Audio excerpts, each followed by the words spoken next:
Hey there, it's Dr. E, and I help leaders around the globe optimize their leadership from the inside out. From the inside out. Everything that goes on up here impacts what goes on out there. And today, what I want to talk about are proactive stress management techniques. Proactive stress management techniques. Do you know anyone who has an increase in stress lately? I thought so, right? These are stressful times. And so what I want to help you do is to proactively address your stress. And this is going to help when you are in quarantine, right? Stuck at home, as well as when you are out in the workforce. Now think about stress for a moment. It goes from on a continuum from 0 to 10. 0 is no stress at all. 10 is overwhelmed with stress.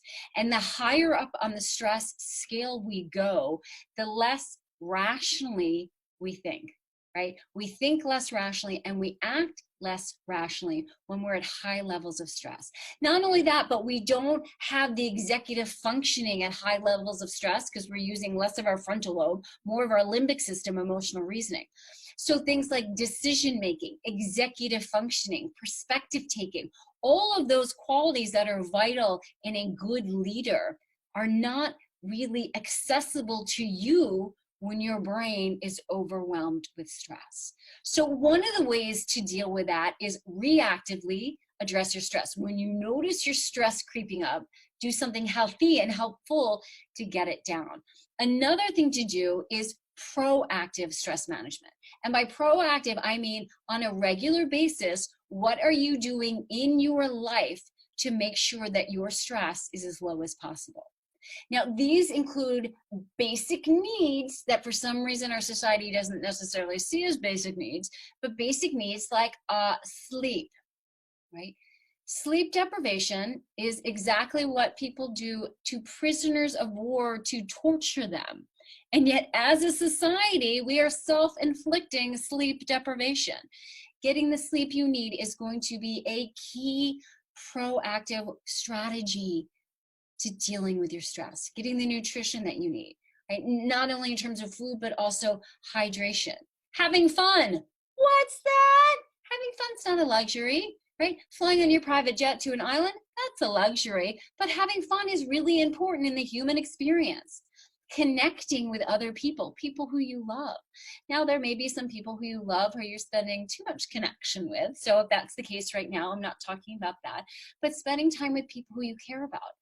We just recently had, one of our friends had a birthday and we had a surprise party on Zoom. And there were probably maybe 7 or 8 different people all together from all over the country celebrating this friend's birthday. It was a really nice connection. That's a great way, whether it's someone's birthday or not, connecting with others is a great way to proactively address your stress. Relaxation, meditation, right? Doing things to calm your mind and body can be really, really powerful. And in fact, I sell a relaxation, it's a 3-pack, but for right now, during this crazy time, I'm offering it for free. If you want to go to elizabethlombardo.com/relax, you can get that for free. So relaxations, whether it's my relaxation or guided meditation or meditation that you get online or just repeating a mantra or breathing, we'll have a whole nother video on meditation. Just came up with that, that'll be really good. That can be a good proactive way to address your stress. Exercise.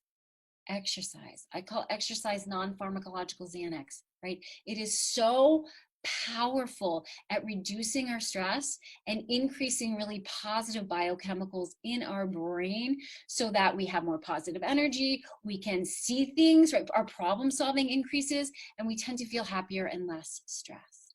So what are steps that you can take on a regular basis proactively to address your stress? And then what I want you to do is I want you to put it in your calendar, right? So for example, sleep. I want you to have a bedtime. I know you're not a baby. I still want you to have a bedtime. Our body responds best when we go to bed and we wake up at the same time. Put a reminder in your phone, time to start your bedtime ritual. We can talk about that in another video, but time to start to wind down. Put in your calendar when you are going to exercise. And exercise may be, half an hour, 45 minutes of exercise. It could also be 5 minutes of walking around the block or doing jumping jacks, push-ups, sit-ups, jumping on the bed, skipping around the room. It doesn't have to be so long, but even these little spurts throughout the day of incorporating these proactive strategies. Maybe it's setting a reminder to just take 5 deep breaths. Look for ways that you can proactively address your stress and then schedule them in. Because if you do it when you have time, even during this time when we seem to have more time, I don't know about you, but I feel like even though I should have more time, I'm busier than ever, right? So really schedule them out. Be proactive in your stress management so that you can be the leader who you want to be, whether it's a leader with your family, whether it's a leader with your team, whether it's leading yourself, because a stress brain is not helpful to be a great leader. Proactive stress management tools, use them now. And if I can be of service, ElizabethLombardo.com/relax for those free relaxation trainings.